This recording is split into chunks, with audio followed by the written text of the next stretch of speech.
Good evening, everyone. I am Ranjana Kushwaha, Policy Research Consultant at the Institute for Governance, Policies and Politics, New Delhi. It's my pleasure to welcome our esteemed guest today for the panel discussion on gendered impact of AI, benefits and barriers, part of IGPP's Emerging Technologies and AI Governance and Policy Landscape Initiative. Today, we are here to discuss another important issue, gendered impact of AI. In a world increasingly shaped by algorithms and automation, it's crucial to ask who benefits and who gets left behind.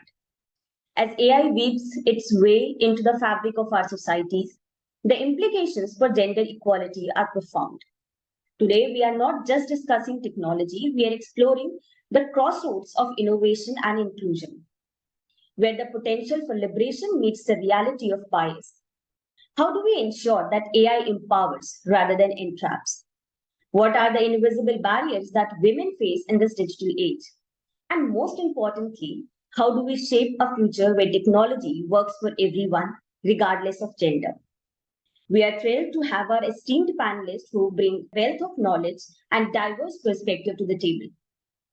This discussion isn't just timely, it's essential, as the discussion we make today will echo far into the future. Our first esteemed panelist is Professor Jeannie Paterson, a leading voice at the intersection of AI, ethics, and social equity. As the founding co-director of the Center for AI and Digital Ethics and co-leader of the Digital Equity Research Program at the Melbourne Social Equity Institute, Jeannie has dedicated her career to explore the impacts of emerging technologies on society. Welcome, Professor Jeannie.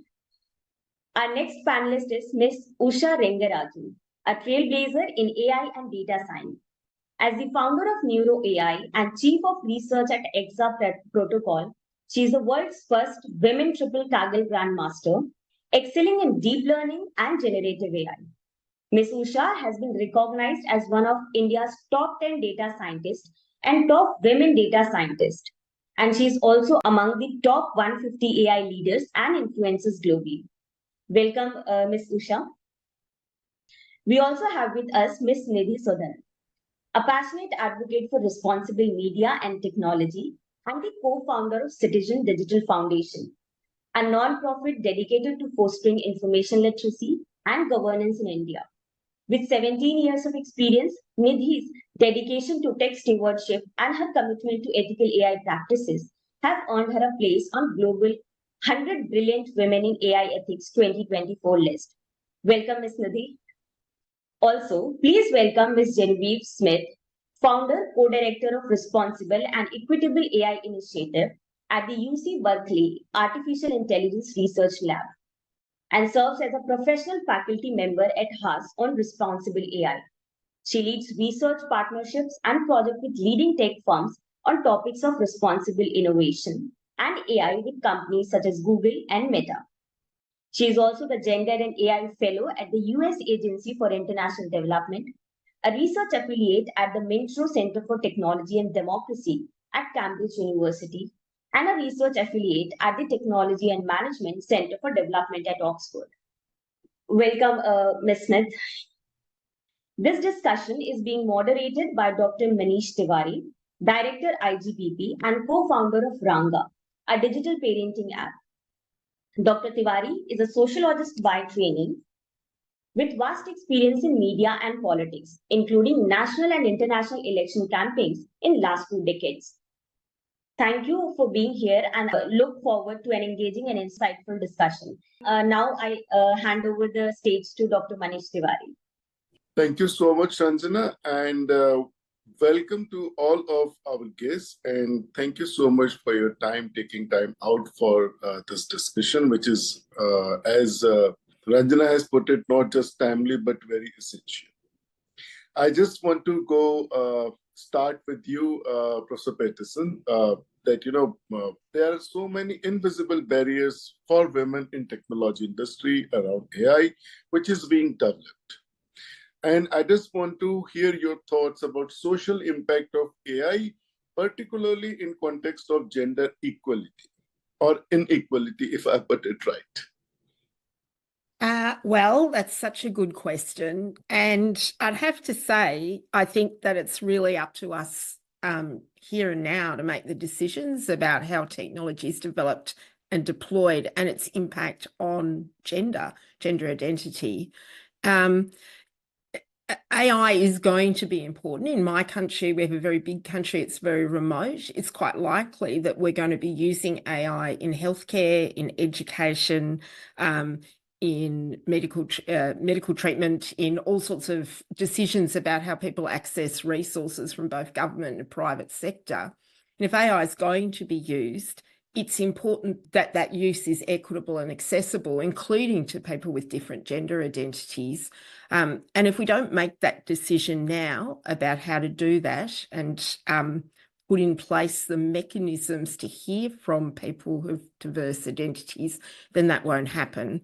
And I'll just start with the point that access to technology is gendered. If we look at who has access to the technology, who has access to a digital connectivity, who has access to a mobile phone, who has access to a computer, that differs across genders. And if we look at STEM industries, that also differs across genders. So women are underrepresented in access to technology, women are underrepresented in STEM, and women and people of diverse gender identities are underrepresented in AI governance. So the decisions that are being made about how we develop and deploy our AI are also being made by non-representative groups. And so all of those elements to me are important if we want to think about having any chance of, I guess, equitable and accessible AI, not just safe AI. Thank you, Jeannie. I want to come to you, Ms. Usha. You know, as someone deeply involved in data science and AI development, and as Jeannie has just put it right, that, you know, who has the access is the question, and how it is trained. All the data is trained is the question which I want to come to you. What are the specific challenges you associate with gender data gaps in training AI models, and how do they contribute to biased outcomes?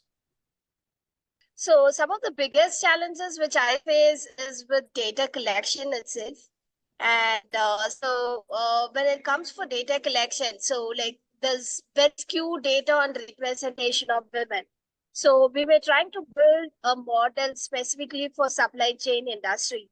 And we went on about collecting data, and we found only 39 women working who were able to give us the data in the entire country of India. India has such a huge population, but we just got 39 respondents for supply chain. And so the representation of women is very bad in terms of data collection. We are not able to get sufficient women to respond when we collect the data sets and things like that. So for me, predominantly it's been the data set. And sometimes when we do image training or image generation models on open source data sets, like we train it on YouTube video or the other open source data sets out there, again, the representation of women in these open source data set is very limited. So that's why a lot of image generation algorithms right now are very not gender friendly, because sometimes when you give prompts to generate people in a boardroom, you get only men sitting in the boardroom. So the image generation algorithms, it is just like trained on the data. So the underlying data is very faulty. So a lot of problems and challenges which I face is in the data collection phase. Again, certain cultural nuances, which is very specific to the country, are not captured properly. Again, if you take image generation algorithms, I mean, if you ask an algorithm to generate women wearing bindi and stuff, I mean, it's still not generating properly. So, there's very cultural nuances associated women with different parts of the world. So it still takes a lot of amount of time to collect data, which will capture those small nuances as well. And so these are my experiences in terms of data collection and, the challenges which I've faced. Thank you, Ms. Usha. Ms. Genevieve, first on the question of what are the ways we can integrate these gender-sensitive design principles, which fill in this gap in the development of AI processes, because that is one of the major issues we are finding, as Ms. Usha has just mentioned it. Yeah, sure. So, and maybe just before getting to the gender sensitive design principles, something just, as the other panelists are sharing their great insights as well, I just want to also, mention at some high levels that these tools, AI tools, can really be double-edged swords, right? They can help mitigate gender biases, but they can also exacerbate them, right? So it really depends, it really matters who's developing these technologies and what are the choices that are being made around what kind of data machine learning tools they're being trained on, what are different proxies and features that are being built into these models, and so on and so forth. And ultimately, AI systems are learning from AI systems using machine learning are learning, which are the dominant form that we're seeing today, are learning from patterns to make predictions. And we live in a world with gender inequality. The predominant pattern is inequality. The status quo is not equity. And so if these tools are learning from data that exists, they can learn from these inequities that exist around us.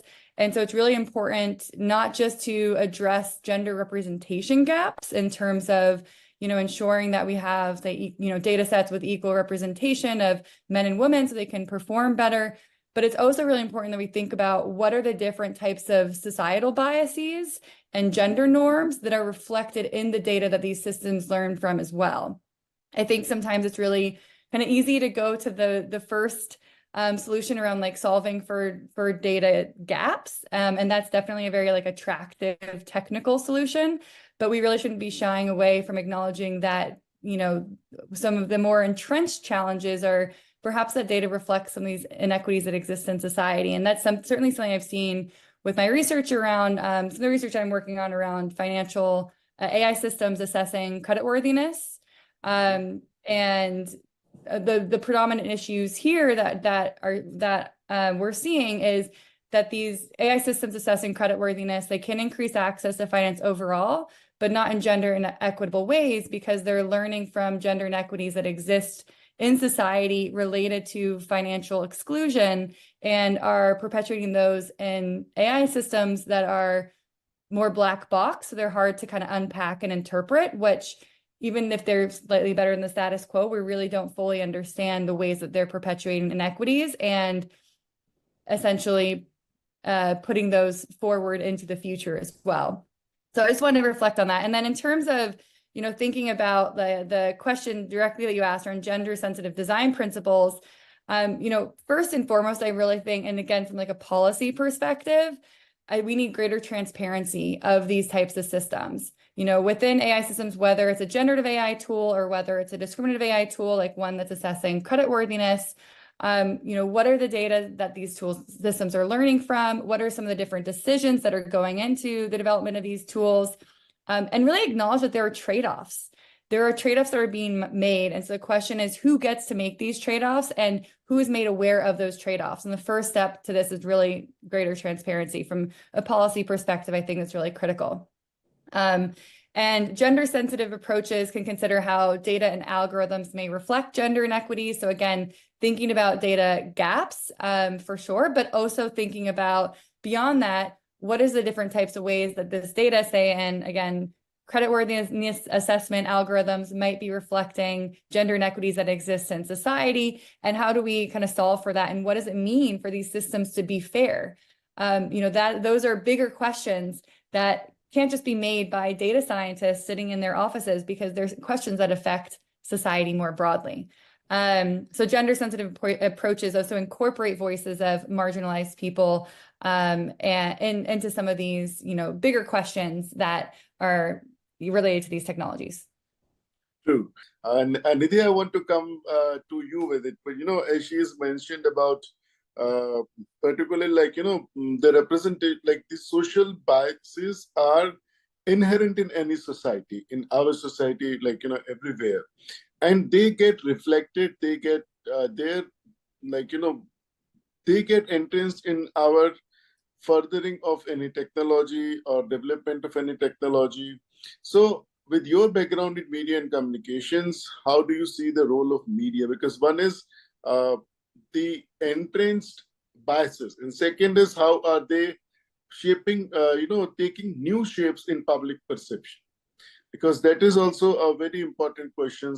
A lot of things had been being like perceived and they are being constructed socially, but now it's more into media, which gets reflected from bias. But what impact does media have in portrayal and understanding of AI's gendered impact?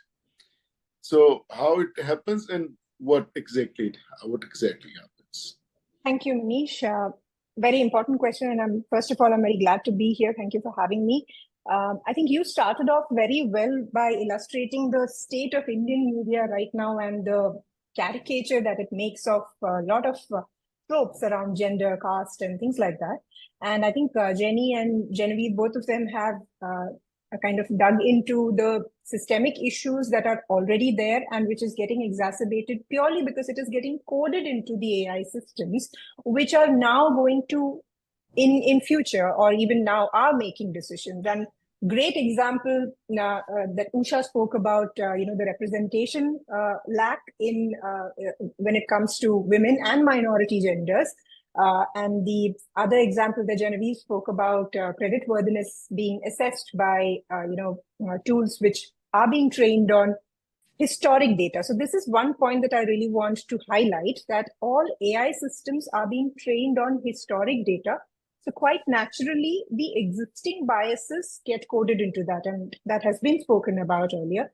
So it's important to make a lot of corrections or, preventive mechanisms have to be put in place so that these don't get amplified when black box systems are making decisions. So coming back to the question about media has had the issue of the male gaze and the same issues that technology has had. And one of the reasons why I work at the intersection of media and technology is because I have been closely associated with how depictions of various kinds of identities have happened on media, on different kinds of media. And I've seen how the adoption of media by technology or systems that now propagate media and information and communication per se have taken the most perverse incentives and amplified it. So you would see examples of, sexualization and objectification of women happening manifold through digital media than what was there already on traditional broadcast media per se. So, and the reach and personalization levels of traditional media is much limited compared to the personalization levels and, algorithmic catering of people's interests, so to speak, on digital media. So there's this book called Algorithms of Oppression by Safiya Noble, and she had done this research on Google around 2008 or 2009 when you would search for, Asian women or Latino women, and you would find a lot of pornographic images turning up in the search results as opposed to the larger majority of data around white women. So there were these tropes that were getting embedded into systems, and Google went back and corrected those, issues, and some of those issues have been corrected. But when we saw the AI integrated search engines now starting to do the same issues came back. So evidently, this is really, really old data that, the systems and the really large foundational models. I'm not even talking about adoptions of AI at, levels within India where we're trying to make the most out of what the promise of AI is. The very foundational models have issues. And I know of use cases where people are starting to use it in HR performance reviews where, for example, using a ChatGPT to review the same candidate for the same role without any other difference in prompt other than their genders being mentioned, gives an output which is highly sexist. So the language of LLMs itself is trained to say things like, achieving successful is associated with male candidates, whereas more organized or more friendly with female candidates. And what happens here is, now let's see how the outcome of this affects people without even they realizing that, these things are happening.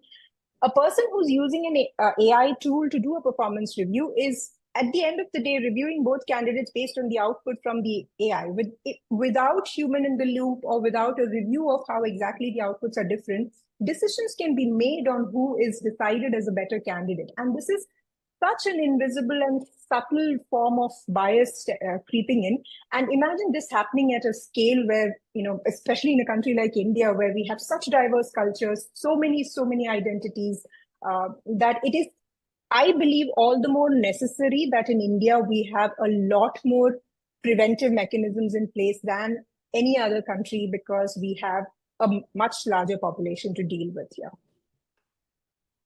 Nidhi, you just spoken about preventive mechanisms. Professor Paterson, what role do interdisciplinary approaches, particularly when we are combining technology, sociology, gender studies, which play their role in creating a more inclusive AI system? And I really want to, if you could have put an example of it in the recent times, that would be really great. I can do that. I'm going to go back to that data question, actually. So as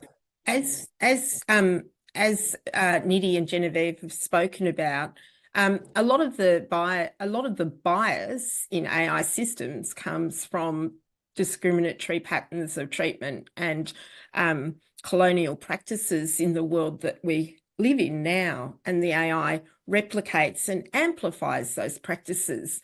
So we understand in a general sense how that happens, but fixing that issue mathematically is really difficult.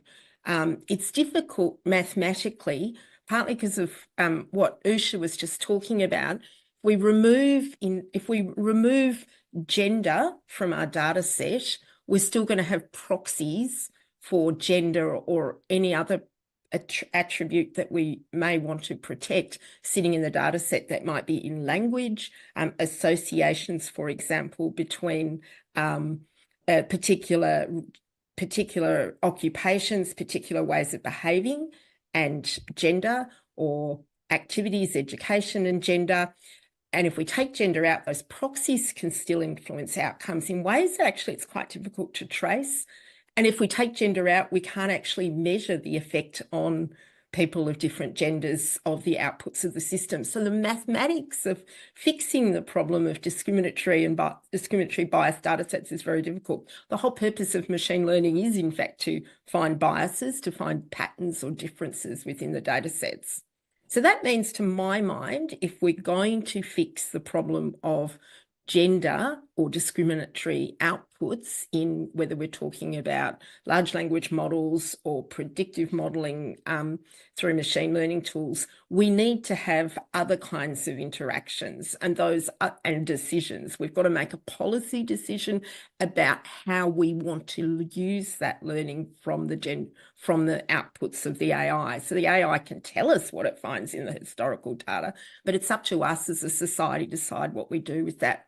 Hiring that Nidhi just spoke about is a really good example. So if we have university wants to hire some machine learning specialists and use the data of who we've hired in the past, we're probably going to come out with a very narrow demographic. But to change that requires a conscious decision, because if we haven't hired a diverse group of machine learning experts in the past, it's hard to work out how an AI tool is going to tell us how to do that. We need to change the criteria, the benchmarks for our hiring, and that's a policy decision, and that's where feminist political theory and history and sociology and psychology comes to play to help us make the decisions about the world we want to have, as opposed to essentially being slaves to the historical patterns that come out of the algorithm. But I don't think it's enough to have different disciplines involved in the decisions. I think we also need to have different demographics involved in decisions. So in Australia at the moment, we're thinking really hard about what to do with generative AI and Indigenous cultural and intellectual property. Because one of the things that generative AI does is basically replicate cultural artifacts, cultural cultural practices, cultural artistic styles, and spit it out with no regard to the rights or responsibilities that we would like to see held to the Indigenous people whose work is being replicated and for whom that sort of copying of work is both culturally and personally harmful. It's only by talking to the people that are affected by those practices that we are going to develop both better tools and both better guidelines and policy practices of how to respond. And I'm going to do a plug here for Angie Adilla, who has a fabulous work called Out of the Black Box, Indigenous Protocols for AI, that I'd really recommend we look at if we want to think about genuinely inclusive and impactful practices for equitable inclusive AI. Jeannie, what you have talked about the social sciences perspective and also about the demographic challenges which we have.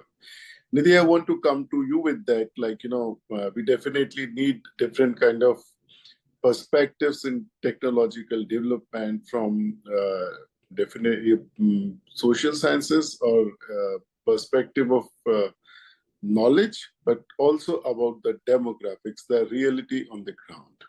All these needs to be taken into account. How do you think, the technology can incorporate that, particularly around the gender representation in digital spaces? How it would, enhance those opportunities in an area which is traditionally dominated by a different gender? Yeah, Manish, so I think the one takeaway from what Jenny said is having both diverse experts as well as affected communities, and that to all of them who are basically affected by the decisions that are being made by the makers of these technologies at this point. I'd also want to highlight one aspect of what happens if we don't have the right representation in both training data as well as the people who are creating the technologies, is the danger of the single story as highlighted by the author Chimamanda Adichie. It's often the one story that is prominent and is narrated often that becomes true. So there is also this other saying, I believe, by the founders of Center for Humane Technology, who say that make it trend to make it true. And most of the trending topics are coming from homogeneous groups that are right now at the center of creating technologies. And I also want to at this point say that it's not intentional. Nobody intended it to be that way, but there are a lot of systemic structural inequities that then gets reflected in who gets where, who gets the opportunities to be at certain places and get further funding and support systems to be able to create things.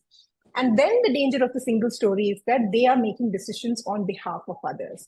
So when we have a few homogeneous communities creating the technologies, at this stage, what we can consciously do is make those decisions to have women leaders, women technologists, and like Jenny rightly said, people from across several disciplines. Because the fundamental problem of technology is not the tech itself. It's that we're trying to resolve for people's problems only through engineers. So when you're trying to figure out how justice works, how trust works, or how you try to create reasoning in an LLM, these are all things that require social scientists, psychologists, and anthropologists to be able to contribute to. And often again, one of the problems with big tech is that all the social scientists and all the behavioral economists that are there are still trying to look into the perverse incentives that the models the business incentives per se are designed to be created around. So this is the shift in paradigm in terms of what economic models are going to drive the future of AI is also going to be looked at from a policy perspective. So all those decision makers who are creating policies, deciding the design of technologies, as well as people who are going to ultimately consume the technologies, have to be part of this decision making. And like Usha rightly said, the data sets there's a lot of work to be done on the data sets, and this will only happen from a conscious decision making perspective. No, I was just going to say, just +1 to what you both said. I think it, it really resonates a lot just in terms of like thinking about the participatory, like what does it mean to actually have people's participation in meaningful ways in AI development? And, so it kind of goes back, I guess, to the previous question too. And I love some of the things you mentioned, Jeannie, and I definitely want to check out of the black box. But I think what's really important too is thinking about, what are the participatory design types of approaches and making sure that including marginalized voices aren't just like a check the box activity, but are really meaningfully incorporated, right? Like in ways that actually give them agency and power into how AI systems are developed and managed. And so, there is a bit of a tension there with some of the economic systems that needs to be navigated. But I think we really need to move from, thinking about what does it actually mean to embed people's agency in AI development and management, and really think about kind of the power structures that exist there. And around the interdisciplinary approaches too, I definitely am a huge proponent of interdisciplinary. The Responsible and Equitable AI Initiative is all about multidisciplinary research for advancing responsible and equitable AI. We just finished, just as an example, we just finished a research project that was looking at linguistic bias in ChatGPT across different English language varieties globally. So including Indian English and Kenyan English and Australian English. And we had and more, quote unquote, standard American English and et cetera.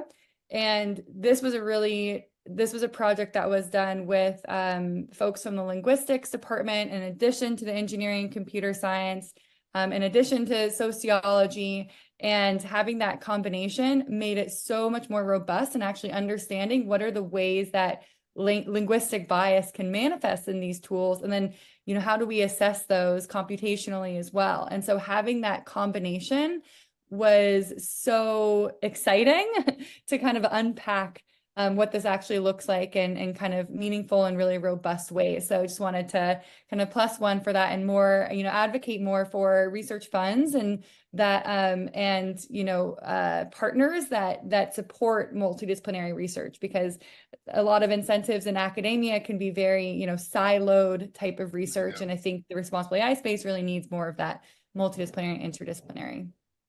So my next question is just around that, how do you come out of silos, or the research which you find, how do they get to actual implementation? Whatever we talked about. So it's, even if it is just about a very limited area, large language models, more limited to just one language, leave aside any other language. Do they get implemented after you research upon, you have got such robust, as we have put it, results out of the whole thing in terms of how does it affect, what are the kind of changes, what are things we need, but does it, do they get implemented? What are the ways, how it could be implemented? Because what all we are talking is something, as we all know, and we are putting it more, I would say, systematical in a perspective. But whether the technology or people who are developing it are taking it into account, that's the question. And from there, I want to come to my next question around the policymakers. Genevieve, please let us know how it is being used or not, what you are researching around. Yeah, absolutely. So with the with different projects that we've done, we've had collaborations with different tech firms, because they are interested in making these tools better and addressing some of the different biases that can exist. I think just within the context of you can't solve a problem you don't understand. So it's really important to have an understanding of what are in the example of the linguistic bias. Have an understanding of why this is happening and how it's manifesting. And similar with the example I provide around algorithmic facilitated credit scoring, a lot of this is just hard to really unpack and research, especially for more of those decisions, or more of those machines that are informing decisions like algorithmic credit scoring, or ones that are informing education, how things should be prioritized in the education systems, because they're proprietary models, they're kind of behind these closed doors. And so, I think first and foremost is really exposing some of these different issues and mechanisms. And then I find that a lot of, companies and organizations are really interested in understanding how they can improve these different types of tools. And so, we've worked with different kind of like tech firms in the past around sharing some of the different results. And in the context of linguistic bias research, a lot of the reasons for differing performance, and we found differing performance, basically language varieties outside of quote unquote standard have lower performance. They default more to ChatGPT defaults to standard American English, perpetuating certain, correct ways of speaking, quote unquote, and is also more likely to have content that is perceived as discriminatory or condescending in other language varieties outside of quote unquote standard American English and standard British English. And so we need greater representation of different data for one, but we also need to think about how those types of languages are then, represented within these tools.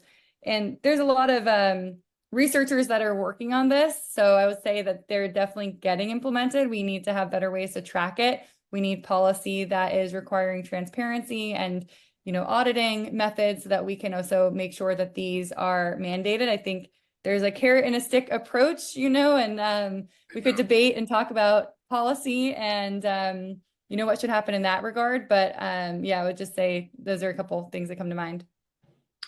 I'm happy for the fact when you stayed and you mentioned that, what we research is kind of getting implemented, even we do not know it in terms of like it's behind the doors kind of thing. But this is a good news for all of us in a way. And then I just,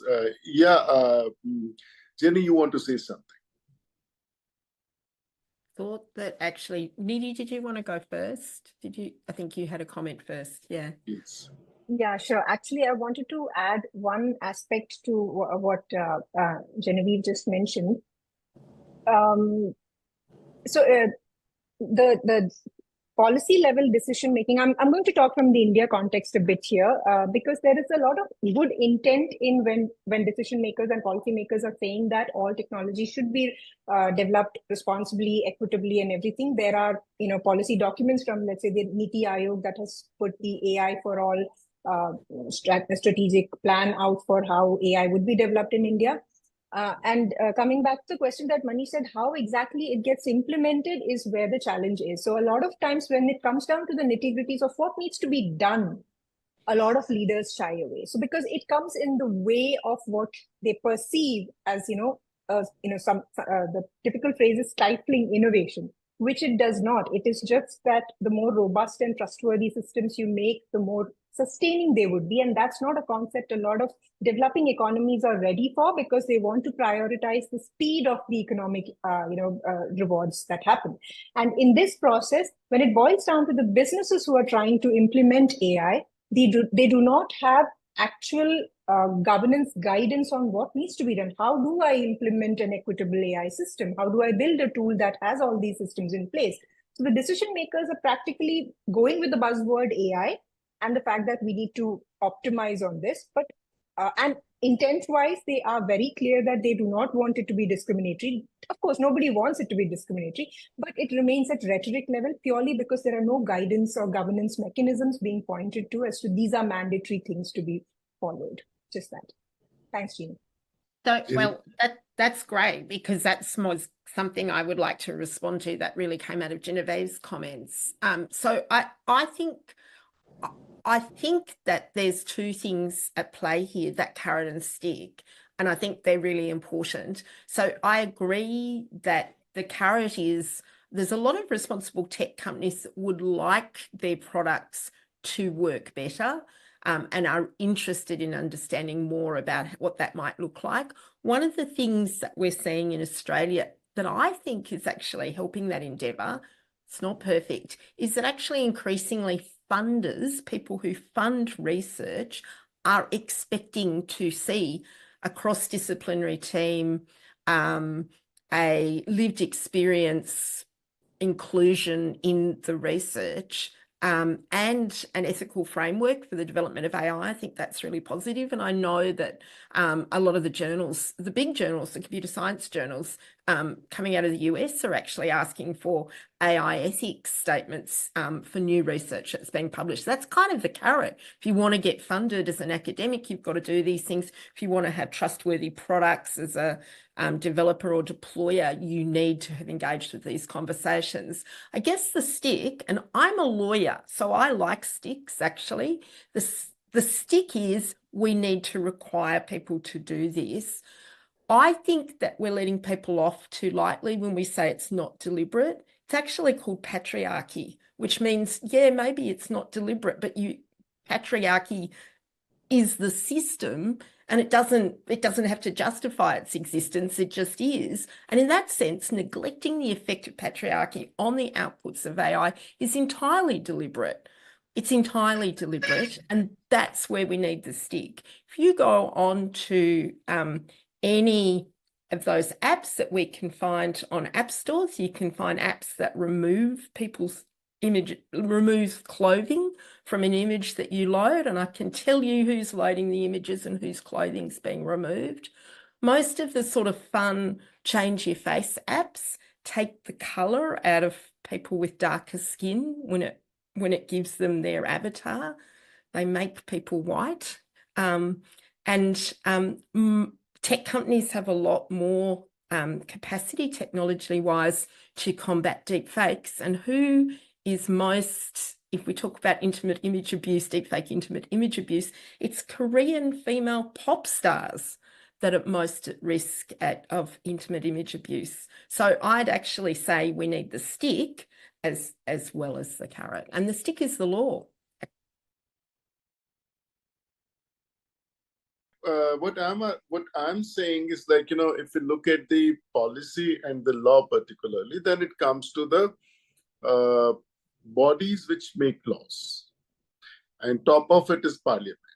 Our parliament, even like the new parliament which has just begun, is even lesser represented by women than the last one. Last one, it was just above 14. It is this time it is just below 30. The number of women parliamentarians is getting decreased. Parties are not putting them out to contest elections. Rather than they get to the probability of women candidates getting elected is more than men, but they are not getting represented. So when we talk about who makes the law or who has the stick, that is the major question. And that is where I really wanted to take this discussion to, particularly how do you see these things affect? Because parliaments usually give you a larger idea about what to do, what not to do. But then it comes to the industry where you are saying people are ready to work on it. So why this contradiction, how it could be addressed? Anyone of you who wants to take that answer, question? Manish, in the Indian perspective, you're right. It's not just the parliamentarians, not just the elected representatives, but also the teams that advise them, the policymakers behind the scenes, the bureaucrats.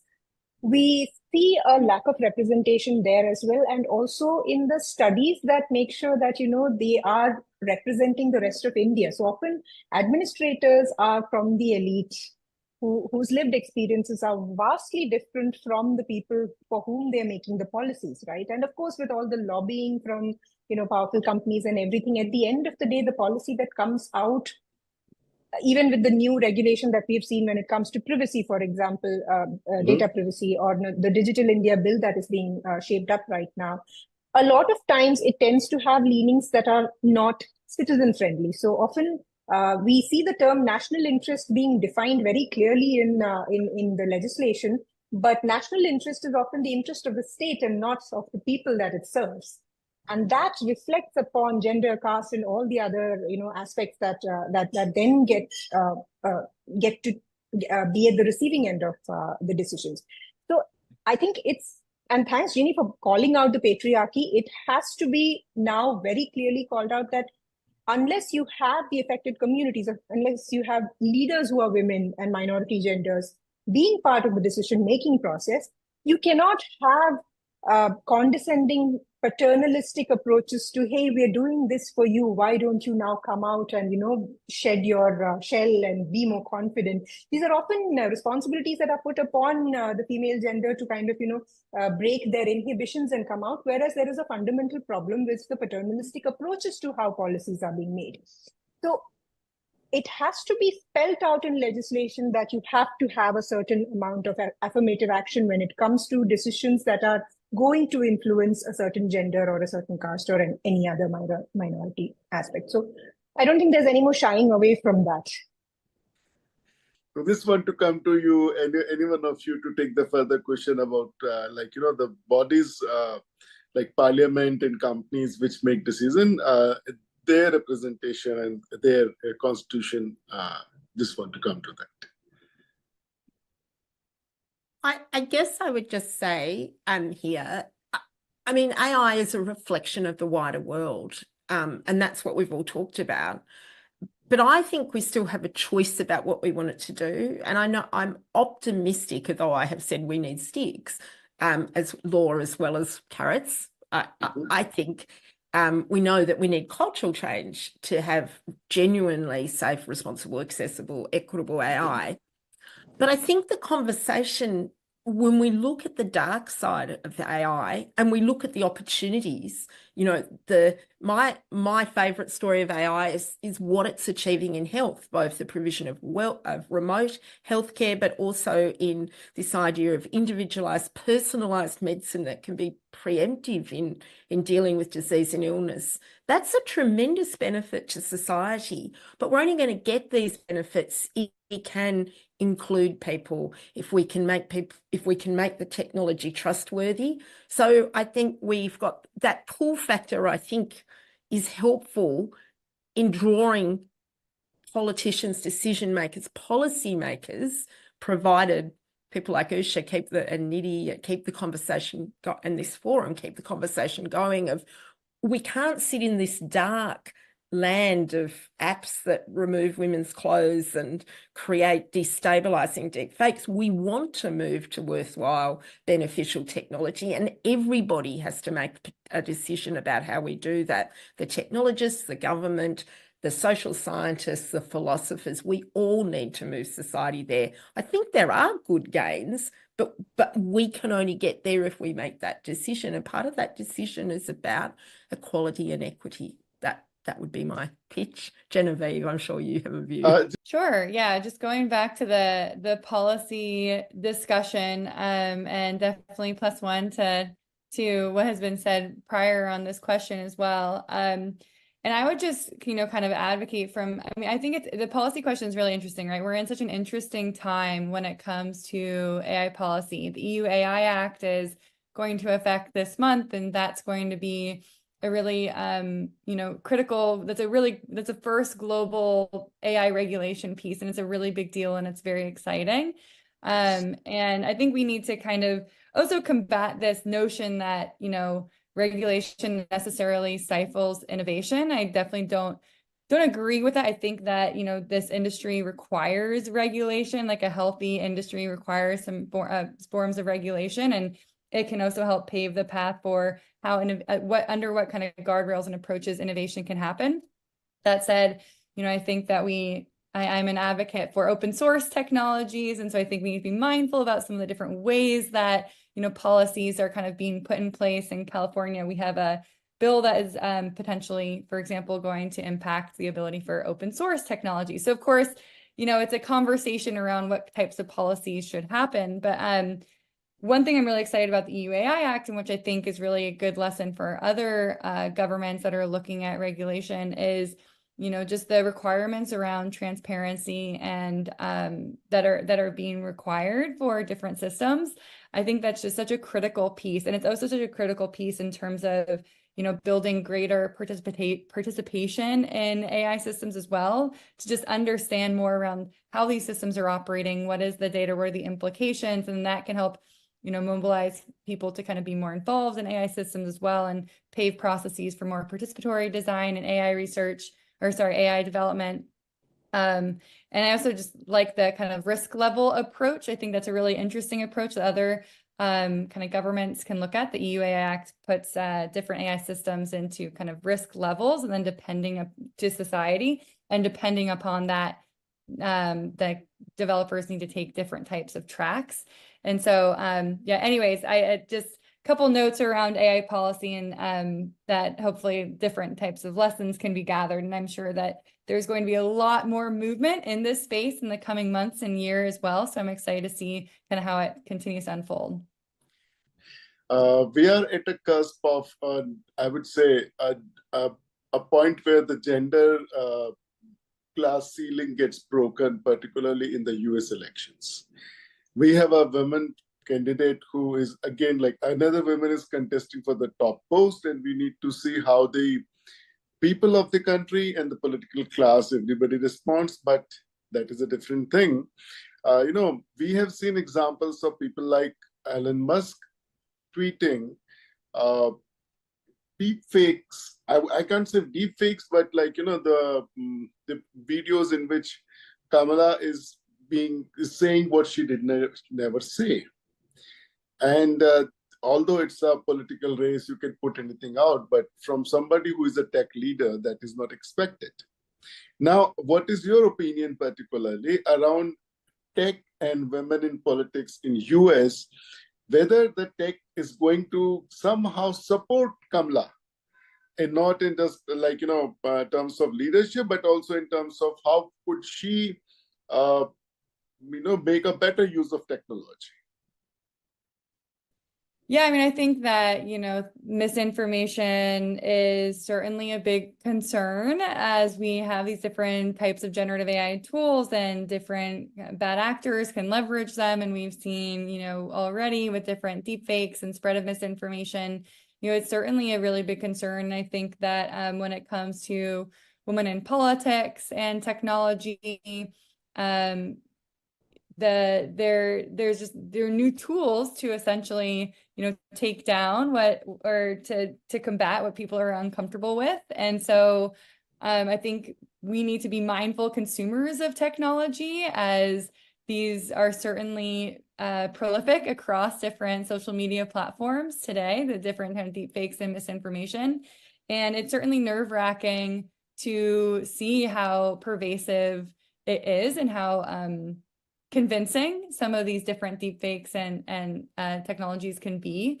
So, you know, policy is not quite catching up fast enough, and we have the election around the corner, but I think it kind of comes down to talking about it as American citizens and really being mindful consumers of technology. I think there's an aspect of consumer education when it comes to using and interpreting technologies that is really important, that we need to kind of build upon as well. But yeah, it's certainly a concern with elections. And I think that piece around AI safety is a really important component. I do, you know, on that, I would say that sometimes I think in the US, I'm seeing, you know, we're seeing this, that there's kind of an over-indexing sometimes within policy conversations around AI safety that distracts from responsible AI and from bigger questions around equity and justice. And so that is one caveat that I want to acknowledge too, is that I think, you know, we need to address these safety and security considerations, but we can't lose sight as well around the bigger questions around equity and justice with these technologies. Jeannie, would you tell us more about, like, you know, do you feel like Kamala would be, this election would be something where Kamala would get support from the technology itself? I think that we have work to do with the technology and how it's used. So the EU AI Act, I'll go back to that because Genevieve raised it, and I think it's really important, uses a risk-based approach. So more robust guardrails apply to higher risk uses of AI. Now, a very good colleague of mine, Kim Weatherall, makes the point that who defines risk? If we don't have equitable decision-making at both the policy level and the tech level, then we've only got, we're half blind. Our definition of risk reflects simply the risk profile of the people who are the policymakers. a risk-based approach is important, but it needs to be risk as defined by a genuinely representative group within the society. And at the moment, a lot of the discussion, particularly in the US, I'd agree with Genevieve about what's risky is being driven by a particular demographic. So we're not hearing other conversations, and that can act against any politician, but particularly a politician who is a woman of colour and identifies as a woman of colour. Now, deepfakes, there's technological responses to deepfakes, actually. We can educate the community, we need to, but we can also have technological fixes. But we've got to see that as important. And I'll still come back to, I agree deepfakes are just one part of the AI picture, but the people who are affected are the people that should be involved in the decision-making about the responses. So just one point to observe is that since Kamala Harris announced her candidacy, her deepfakes have surged. A lot more have been created around, misinformation around her and her background. Regardless of the political aspects of it, ultimately the question is, when you put a potent technology in the hands of people who may not be taking informed decisions, and while I am for open sourcing knowledge, it is also important that we do not empower the most, primal and basic or the negative valence emotions of people using the potent technologies that are meant to do humanity good. What happens in that case when people have their grievances, people have their reasons to use anonymity as a tool to possibly, bring down somebody? Sometimes it's just for fun, sometimes it's for highly politically motivated reasons, and sometimes it's for profit. What happens in that case is what is being demonstrated by one example of how a woman now running for a leadership position is being treated by what the technological ecosystem is about. Could the platforms make decisions on what to take down and how to moderate the content around it? Yes, they can. At least around election times, there are specific design aspects that some of the technologists have spoken about around introducing fiction, around reducing algorithmic recommendation of polarizing content or sexual content that the platforms can do around elections, but they're choosing not to do. And that is where the problem is. If decision makers are going to use their power and influence to amplify a certain kind of narrative over the other, then there is a clear misuse of dominance. There's an abuse of dominance that is happening. And this is exactly where policymakers have to put their foot down and say what is acceptable and what is not. And to that effect, the EU AI Act, where the risks are defined, despite the fact that who's defining the risks is a question, but the risks are very clearly defined. And at least that's a place to begin with, something that we can work towards in a globally collaborative method to legislation. And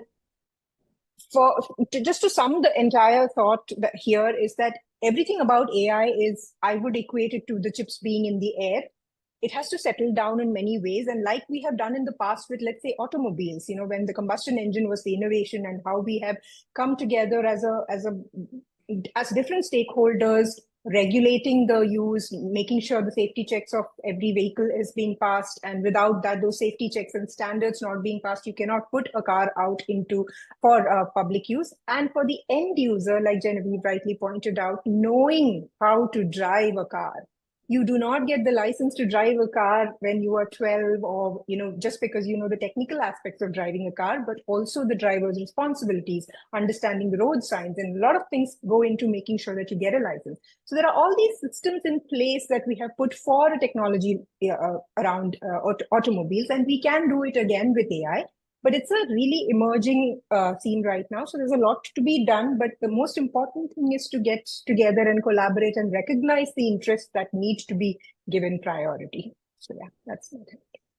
Ranjana? Yes. So I have just one experience of mine to share with you, and another can be taken as a question.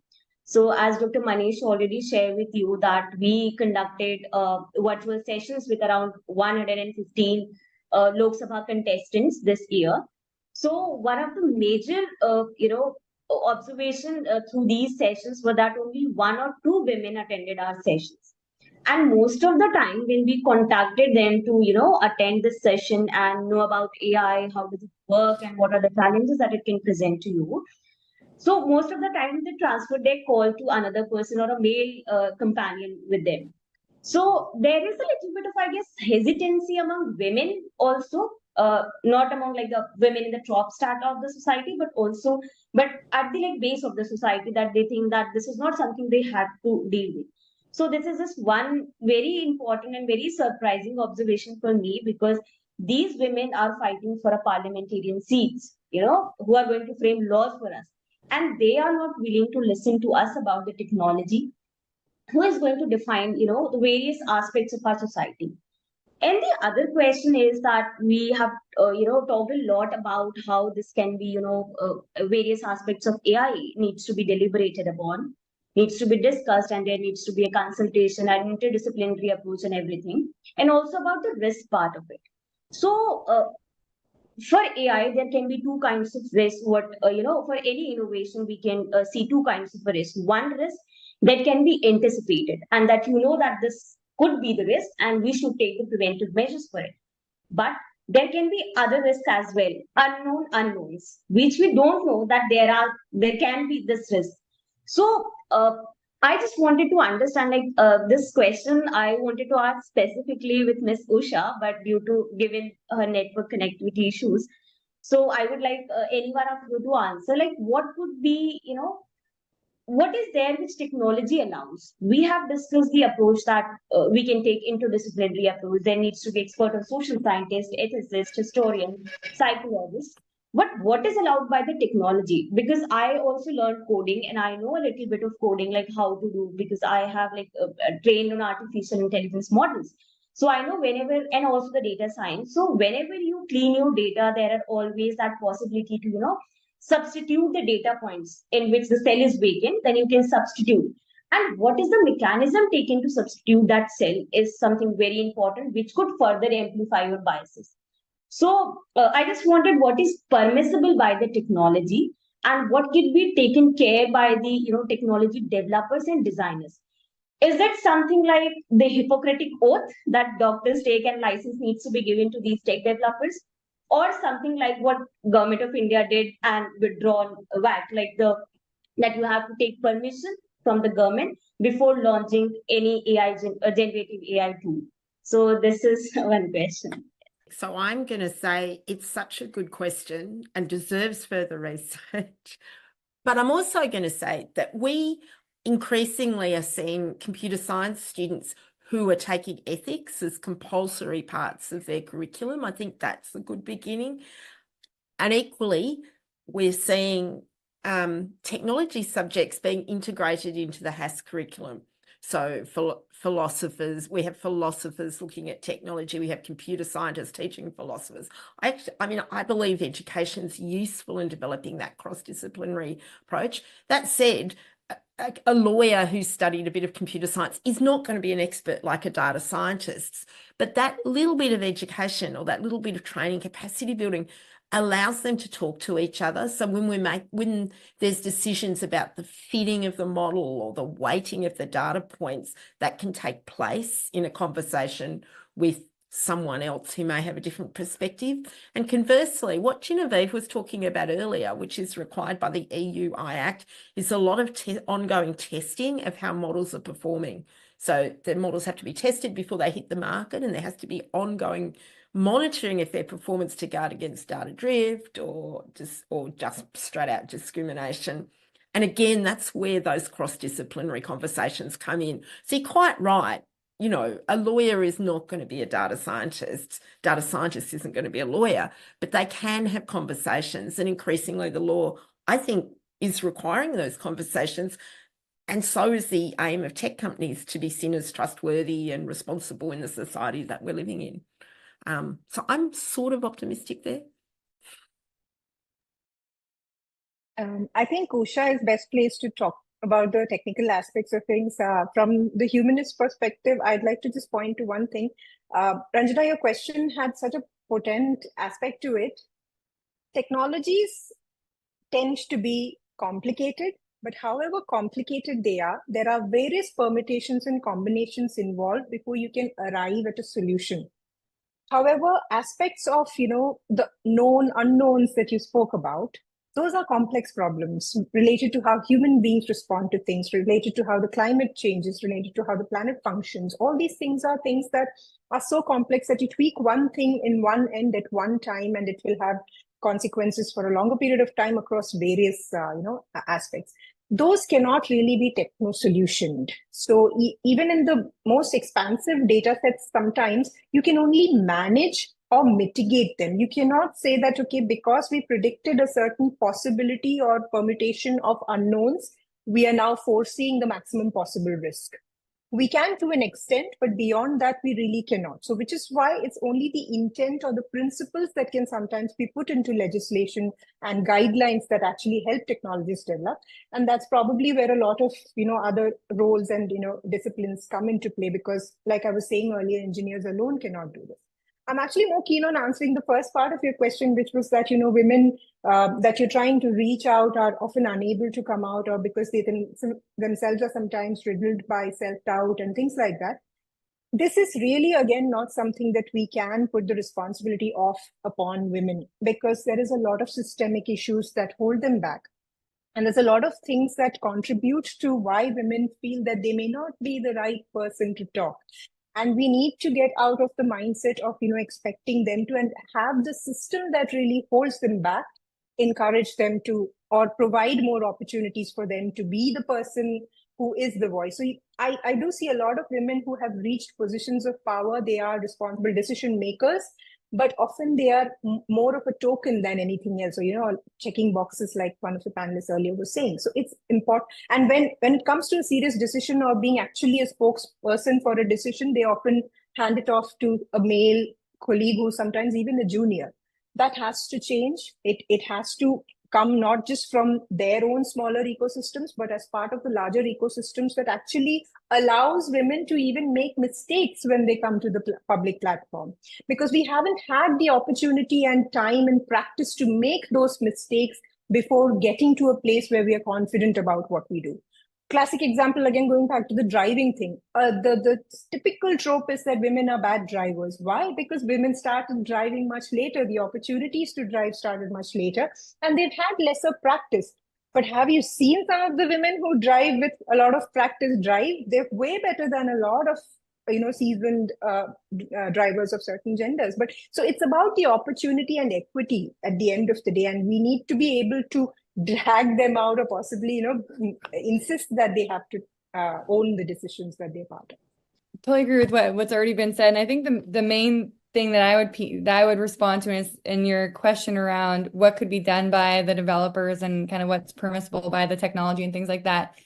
And again, going to my research around algorithmic facilitated credit scoring and lending, I think the big thing that I find in this research is that the default approach that developers take to developing these algorithms is fairness through unawareness, in which not considering gender, or other caste, or other demographics, or inputting that as a feature into the model means that the model will be fair because it's not seeing, gender or other demographics, right? And that is a misconception, right? We talked already before about the different ways that gender, other demographics can be picked up through different proxies. And so, and I think it's related to this other belief that is quite prominent, which is that machine learning and AI tools are these objective technologies. So I think what could be done by developers at like a high level is reflecting on our own mindsets. So, and being critical around, these tools are not objective reflections of reality. They actually they reflect a lot of different kind of things that exist and different types of stereotypes and, biases that we need to be mindful of. And that approaches such as kind of fairness through unawareness can be really problematic and inadvertently embed different types of biases and discrimination and results in this kind of default discrimination that we need to be really mindful of. So I think developers can kind of having that mindset shift would actually be really important. And then there's different, obviously quantitative and qualitative tools that can go into assessing kind of fairness considerations, and both of which need to be employed. Thank you so much, all of you, for I'm tempted to continue this discussion, but I know we all have timelines.